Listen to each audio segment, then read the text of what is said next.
are. It's the Data Protection Breakfast Club. I got my coffee here. I'm ready to go. I'm Andy Dale, General Counsel of Alice, and Pedro Pavone is here from Salesforce. We're ready to talk. Episode 2. Episode 2. We're going to talk to Jules Polonetsky in a minute, the CEO of Future Privacy Forum. Salesforce, I believe, is a member. Yeah. What do you think about the conversation? I know we'll talk about AdTech with him a little bit, although, Alice is not in AdTech, but I used to be in my previous life.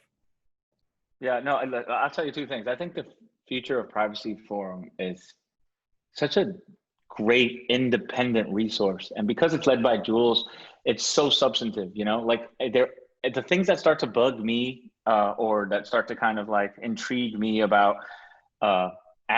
anything, whether it's AdTech related, but just privacy in general, they're always out ahead. I'll start thinking, I remember a couple years ago, I was like, man, like this machine learning stuff's been around a long time, but I know it's going to pop off. And I was on Twitter, like talking about it or whatever. And I turn around and FPF sending an announcement. They're like, hey, we've been thinking about this for 6 months. We're going to start, conversation of working group, a committee, whatever. It's somehow, and I think, well, not somehow, it's Jules, but like that, they're always out in front of the issues and have been for a long time. And I also feel like everyone either knows Jules or everyone knows Jules, right? Like, I don't know. Do you remember when you met Jules? I remember the day I met him, but do you remember? Yeah, I met Jules at the Network Advertising Initiative board meeting many years ago in Portland, Maine. He showed up with Trevor Hughes, the CEO of IAPP, just to speak to us, and they went through the backstory of the beginnings of AdTech, all through self-regulation, and really what they were talking about in essence was how critical advertising and marketing and the data around it is for privacy as a whole. The growth of some of these privacy laws. It's very interesting how sometimes these technologies sit at the center, and they talked a lot about that. It was super intriguing to hear them talk together too. Yeah, no, totally. It's like Trevor and Jules in a room. That's got to be an interesting vibe. I met Jules. I was a schmuck. Well, I'm still a schmuck, but I was like a nobody trying to figure out how to do this privacy thing. I was at the firm, so this is a long time ago. And I went to an FTC, the FTC does these like workshops or whatever.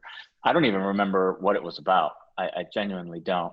And so I go to this FTC workshop, and Jules had was in the audience, so he wasn't a participant, but he'd asked like some super sharp questions. I had no idea who he was, by the way, no clue. Like, I mean, I'm literally just new to AdTech. I had just left my DOJ job or whatever. Anyway, and I just approached him and I said, hey man, really appreciated those questions. It really sounds like you've got your bearings on this, and I'm kind of new to all this stuff, and would be interesting to connect.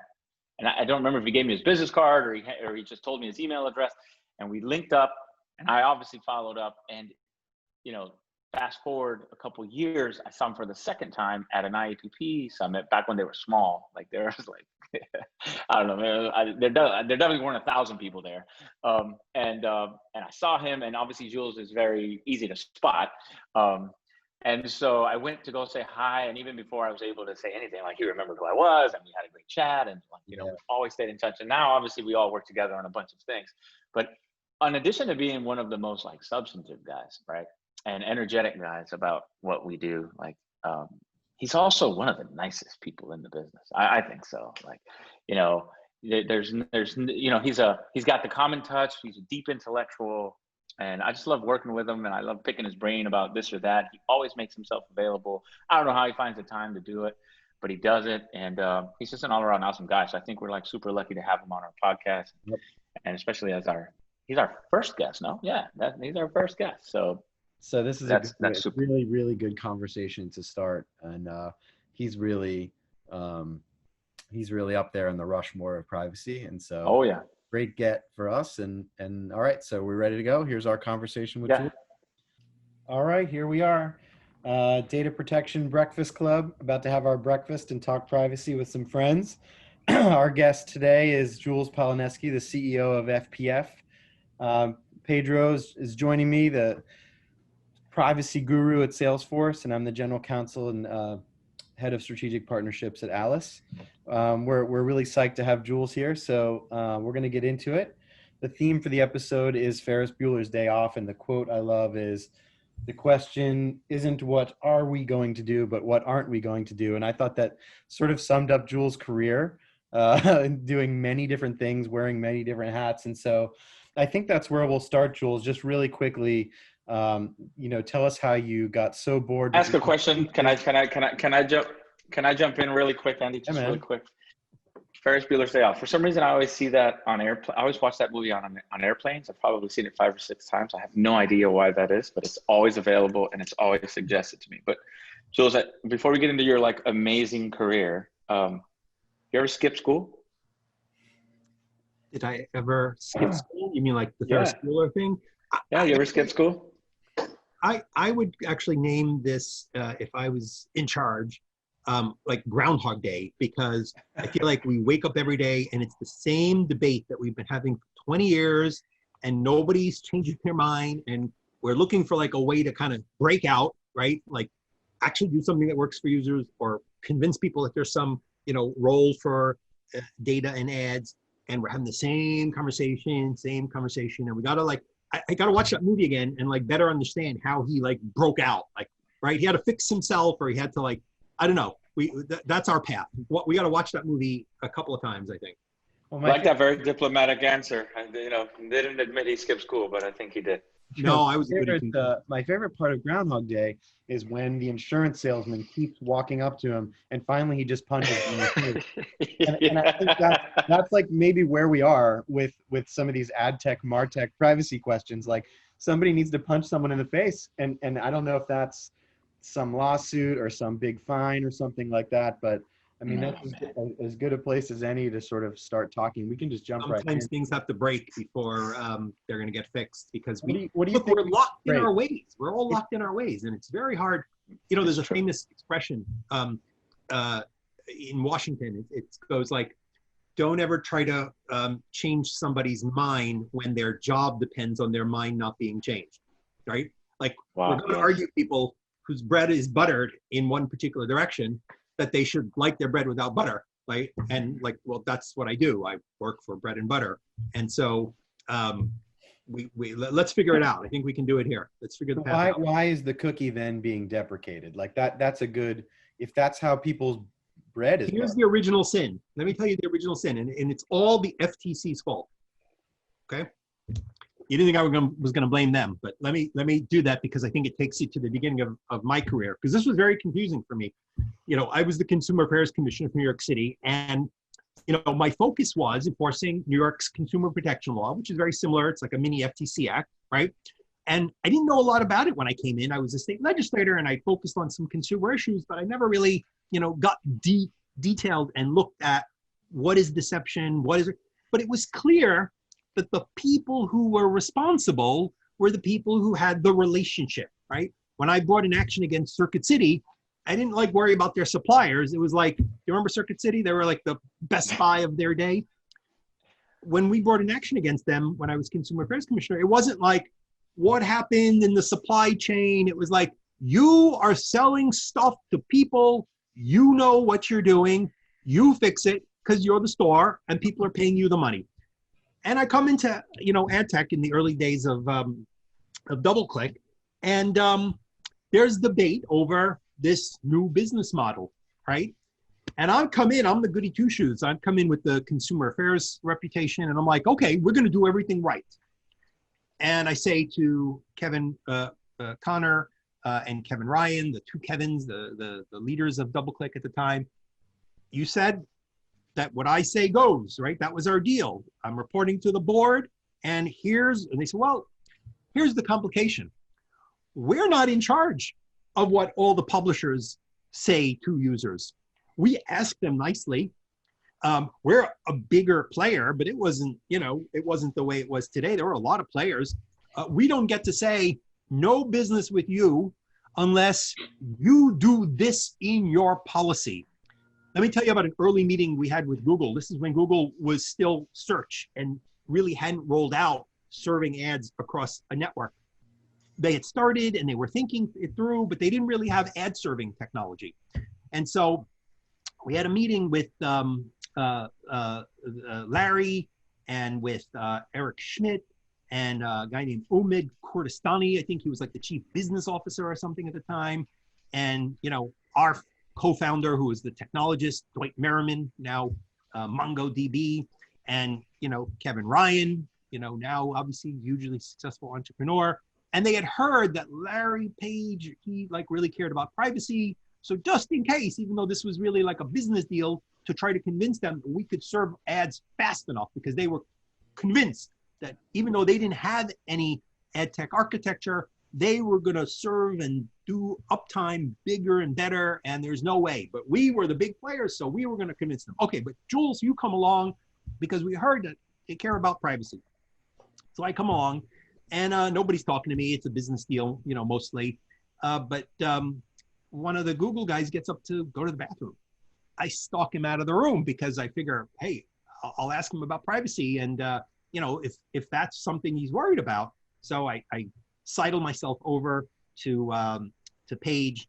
Yeah, I got to confess, as he was in the bathroom, probably not a good idea to be having those sorts of chats when people are, you know, doing their business. Not everybody wants to be chatty when they're, you know, taking care of business. But I'm like, you know what, it's my chance.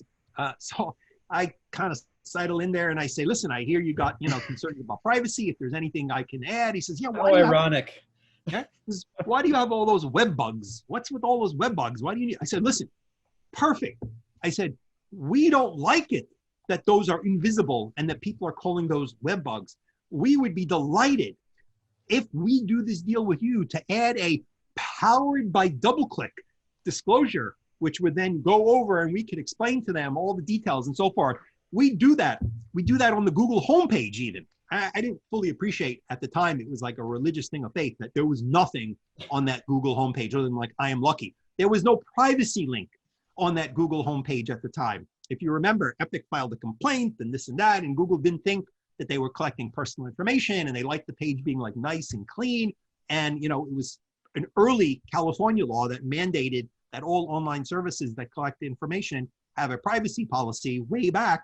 Eventually they added a privacy link. But I thought I was brilliant, like, hey, we'll make these web bugs visible.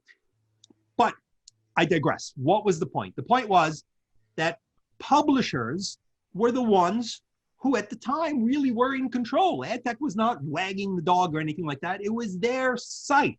They could tell you what was going on. And I said, awesome. I get this vision that the experience should be more personalized and it should be for the user. I said, so shouldn't the publishers kind of be designing that conversation? We can't even talk to people. We're like in the background there. Shouldn't they be saying, here's this tailored experience. Everything here is being designed for you. Our content, this, that, and the publishers just weren't interested back then. They are now, right? But even then, it's AdTech jumping through, sticking triangle eyes, jumping in through the background. My argument is now, Jules, they're not that interested. Like, are they? I mean, I guess I think that's an open question, right? Like, you're right. I don't know if they're interested. I mean, they're interested in some modicum of description or some modicum of disclosure or something, but like nobody has. This is one of my pet peeves. Nobody, at least on the publisher side or like other parts of the ad tech ecosystem as well, people aren't viewing it from the lens of the privacy of the consumer, in the sense that they're not thinking about innovative ways. We're not innovating in that particular space yet. There's no like innovation. Here's why that's happening, because they don't see that ad experience, many of them, right? I mean, there's a lot of people out there. We can't talk all publishers in the same way. But for years, many of them learned to say, hey, we're in charge of this. Like, we give you this great content. That ad over there, go see the privacy policy of like some other player there, because I don't even know what happens there. In fact, I'm not sure that they're not stealing my data. I'm not super comfortable with it. It's over there, but they'll tell you what's going on, right? It's developed into this weird, and again, I get it from like the business point of view. This is how technology and business develop. But if you stick with your kind of consumer hat, did it ever make sense that you went to a site? And again, this all ties back to me when I was a consumer affairs commissioner. I was like, you are selling, you are telling people, I'm walking into your store, you're in charge of what's going on here, you figure out how to make it work. But yet, because of the way we've distributed everything, which has had great benefits, right? You don't need to be in the analytics business to put analytics on your site. You don't need to be in the AdTech business to have ads on your site. But as a result, it's not clear who's in charge of anything anywhere. And it ends up being so incredibly hard to actually fix anything. And then, of course, the platforms, let's bring everybody into it. They've got their view, right? And they want to be responsible for certain things, but they don't want to be responsible for the rest of it. So we've created this monster where nobody actually knows everything. Nobody's in control of everything. But to the consumer, I'm picking up my phone and there's like a thing there. And like, can someone just tell me how to flip it on or off or give me some set of controls? And when you actually start explaining to somebody, well, there's the app, there's the app store's rules, there might be a browser and an SDK, there might be multiple parties and third parties, and then there's an advertiser.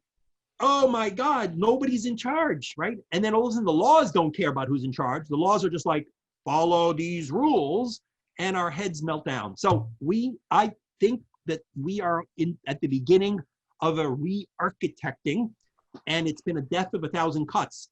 And the reason I started out by blaming the FTC. The reason I blame the FTC is to go back to those early days of DoubleClick, where I came after the Abacus merger when all the investigations were open. And I said, wait a second, why is this an investigation of DoubleClick? Because it seems like they're worried about what publishers or advertisers, because they were worried about, tracking cookies and so forth that advertisers were setting on their sites. I said, why are they talking to us? Because if it's up to us, I'm on the other side of these deals. I'm trying to negotiate that they should put us in their policy. They should have a link. They should have an opt-out. They should follow the NAI rules. And I'm shoving my compliance for what I know they should be doing. But if you, FTC, had focused on the publishers and advertisers and said, you know what? This is this new business. Here's what we think is the appropriate set of disclosures. You do it. You disclose it. We would have done whatever the advertisers and the publishers wanted, right? In fact, we were trying to get them to do more and more and more.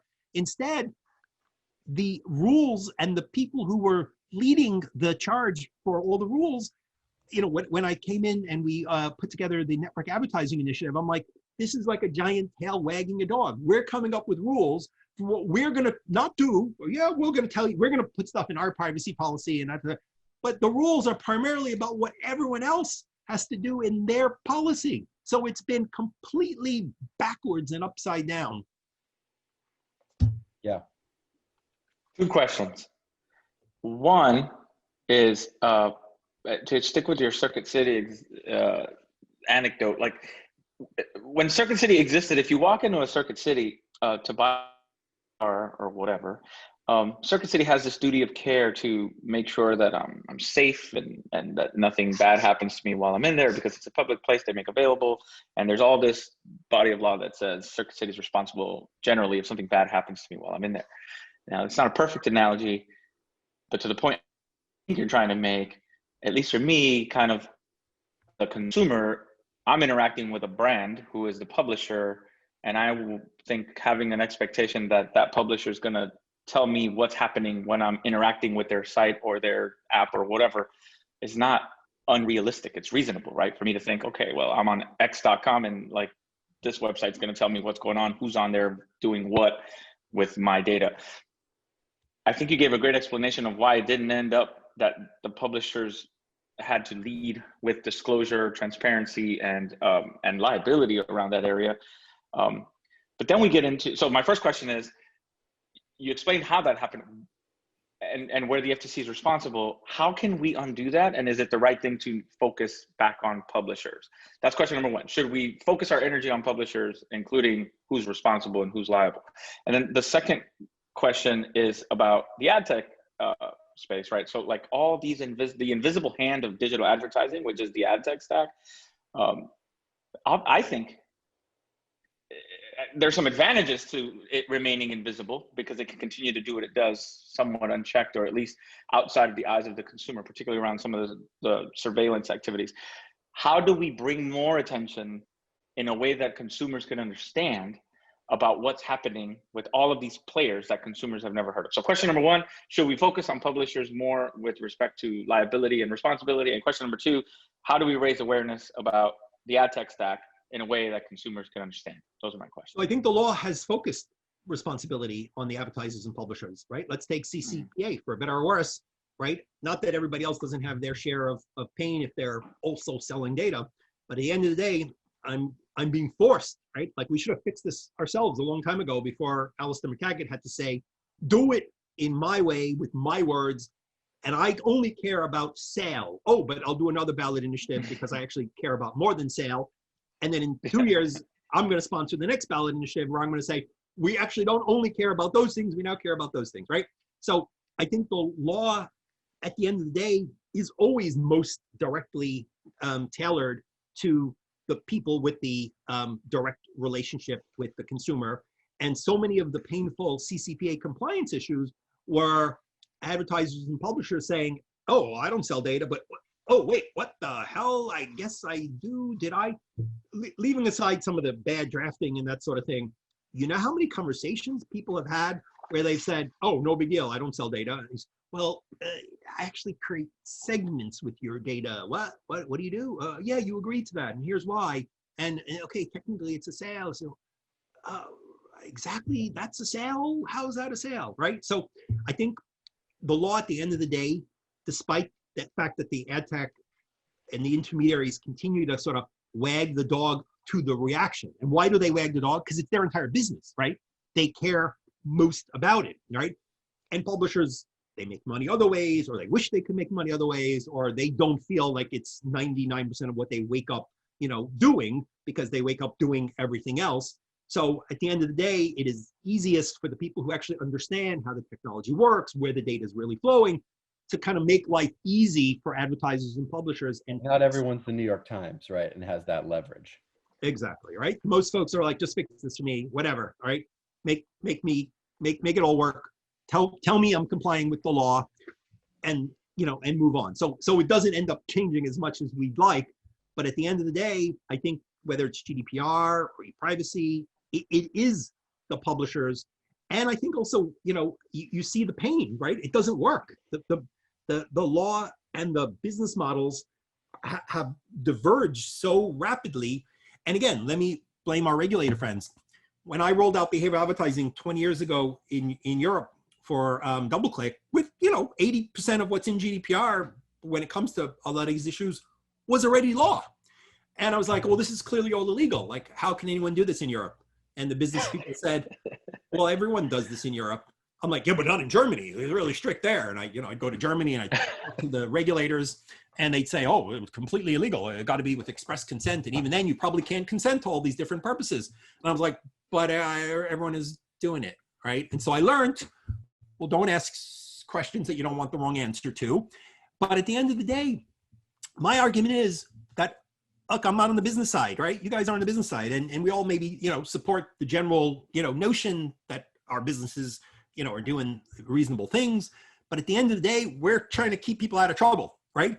And we don't like strong laws that like block all kinds of commercial activity. But I'll tell you what, selfishly, if it's clear that it's not allowed, then we all go tell the business people, it's not allowed. No one can do it. No one's going to do it. There's big penalties. Everyone has to stop. Go make money another way, right? And at the end of the day, advertisers are going to advertise. The data, the business isn't going away. But when others can do it and you can't, then and it's not clear because there's not really enforcement. So my argument to the regulators is, and we don't ever, on the FPF side, we don't lobby them. I'm like, if you hate it, stop saying you hate it, enforce it and do it. But you say you hate it and then you don't enforce it, or you sort of enforce it, or you force it only against Google, or you force it only against this company or that company. Give me bright, clear lines. And I said, my people, who generally are the chief privacy officer types of the world, will throw their bodies to make sure that it doesn't happen. But when you do a sweep and then you don't enforce and this and that, then they see everyone else doing it, and some companies can do it and not others. You create this sort of nobody knows what to do, and everyone's waiting for the ECJ to bring down a big decision saying, bam. A critical right? point, Jules, especially because the larger players are so heavily entrenched in ad tech, can withstand any regulatory pressure or action and go to the mat to deal with it. And then the smaller long tail tech players will simply wait and see what happens, and they'll keep their, as you noted, their businesses depend on it. Is their business. So like we're in this situation where we're like the positions are locked at the moment, right? Look, but even the big players, and everyone is sort of complying, and nobody's totally complying. And I think part of it is what Jules said, like it's not clear how to comply because there's no bold red lines or bold bright colored lines, and because there's inconsistent enforcement, right? So everyone's sort of in compliance. Right? Because when these things come down, they talk to me and they said, do we have to do this? Because if we do it, then everyone's going to say, we are insisting on making the legal decisions for everyone else. But if we take the position that it's not consent, then the regulators are all going to go official because Google or Facebook or somebody said, you don't need consent, right? So they feel kind of damned if they do or damned if they don't. So we spend a lot of our time trying to train the regulators and not tell them what they ought to do. It's up to them. They're elected, they're appointed, all good. Understand how it works, understand what the effects of your action are going to have. And if this is what you intend to do it, stick to it. And then people can go argue with legislators or, point to, the effects and that sort of thing. And you can, update and you can fix it. Half the DPAs will tell you they're not policymakers. They're just enforcing the law. But then the law left this vast amount of policy making that they end up having to decide upon without necessarily, a democratic or a legislative process, which they want to keep, some distance from. So do you think, Jules and Pedro, the same kind of thing will play out with SALE and CCPA? We don't have the same regulatory structure. If you're asking me, I don't think we're going to understand CCPA until CPRA goes into effect and we look at it as a combined animal. The way Jules explained, like McTaggart's engagement in privacy is perfect. Like he's like, well, you guys don't want to do it. Well, you're going to do it my way, and I'm gonna steamroll it through California, which is obviously a powerful jurisdiction to legislate or to regulate in. But I think we won't know, Andy. I don't know, Jules, what you think, but I think we have to wait till the share sale discussion happens at the California new DPA level before we really understand what the implications of that law are going to be for the programmatic AdTech stack and publishers. Yeah. And look, for people who are supportive of this system developing in a way that's good for consumers, good for the economy, good for companies, as I am, my complaint is that we are defensive and we're not proactive. And it's a death of 1,000 cuts. You keep reading stories about data leaking to third parties and everyone's like, oh, that really wasn't supposed to happen. Okay, we'll fix it. 20 years, right? This sort of thing is happening. We are on the defensive. What should this look like? And how do we advance sort of a vision that does allow for robust use of data in ways that, support a competitive ecosystem, but also eliminate the fact that we've never convinced any human being outside of the industry that what's happening in AdTech is good for them. And I have never convinced any human being, right, when I've explained to them how it works, and I do it fairly, right, to sort of say, oh, okay, I'm now happy that I see the ads I see. I get that there's a certain margin being made and it's very efficient. And as a result, I get this free content. No, they're like, use an ad blocker, make it go away. Right. It's creepy.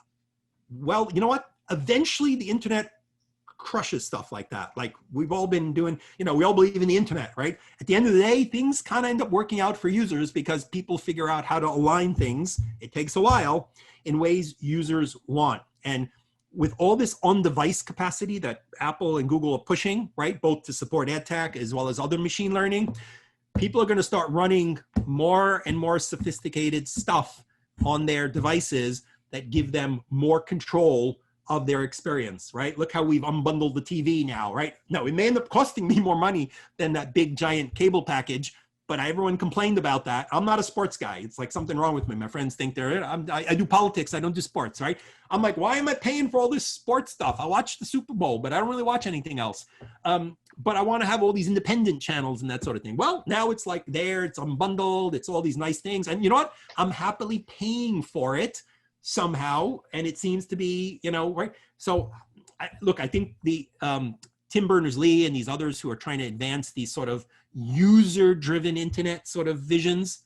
I think at the end of the day, the technology and the devices are strong enough and powerful enough, and the cloud, connections back and forth, that users are going to have a lot more control over what their bundle is online. Now, the competitive issues, who's bundling for me? Is it the big tech? Is it my ISP? Is it some collection of publishers? But look, I think Apple, Google, and some of these others have some luxury in that they're playing a longer game than a lot of folks that are month to month, right? And I think when you see the Chrome changes, when you see those changes, I think this is the direction it's going. And there is going to be a role for sophisticated data. It's just not going to look like it is, today. There's going to be a role for sophisticated data decisions, but I think the user experience is going to be much more like what you see and converge around over-the-top services on your various devices. Right now, there's so many things: Slack, Teams, Zoom, this, that. I think you're going to see bundles. You see Apple starting to bundle things. Google's bundling, publishers, ISPs. People are going to bundle this stuff. And I'm going to get the, my business day of the internet. Because you know what? My son's upstairs. He started college. He's got his WhatsApp. He's got all kinds of things chiming. He's too old for parental controls, right? Me, I'm being distracted. Twitter is here, this and that. My Slack channel, right? I want to be in my business mode now with my bundle of business services, right? And like everything else. And I know I could spend 3 hours setting everything up and pausing it and snoozing it and notifying it. But you know what? Right now, I got 3 screens. There's a cacophony of stuff distracting me, pulling me. LinkedIn wants this. This one wants to connect with me. I got to post it. My office is going to be on Zoom in a minute. Blah, blah, blah. I think that we're gonna see bundling, and there's a role for data, but it's going to be painful, and they're going to be winners and losers. And a massage app for relaxation with all that activity. Need the massage app. All right. Well, I know you got to go. Thanks for joining us, Jules. This was awesome. Pedro, I'll give you the last word. Any last thoughts here? Sum it up. No, I'm sure Jules skipped school. I'm positive. I'm just positive. I skipped an entire grade. I blew through school. There it is. There it is. I skipped an entire semester, and then I went to school abroad, and that counted for my U.S. stuff. So I blew through, and I regret it. I tell my kids, take your time, learn stuff. This is as good as it gets. I mean, not now, Zoom college, not Zoom college in your bedroom, but slow down. The rest of your life, you're like working, you're running around, and that sort of thing. Learn, build yourself. Then build the skills you need by taking the job that really teaches you stuff. Then go make your money, contribute, take care of your life, and then give back, vote, contribute, be involved in the community, use the stature and maybe the economics that you have to make a difference, right? 3 stages: build yourself, school and your early activity, then make your living, take care of your family, do what you got to do, give back. Love it. All right, guys. And I love how actively political you've been in the last few months, Jules. I certainly appreciate that very much. We need some big changes. So thanks for being a loud voice. Absolutely. Thank you both. Hey, guys. Later. Bye.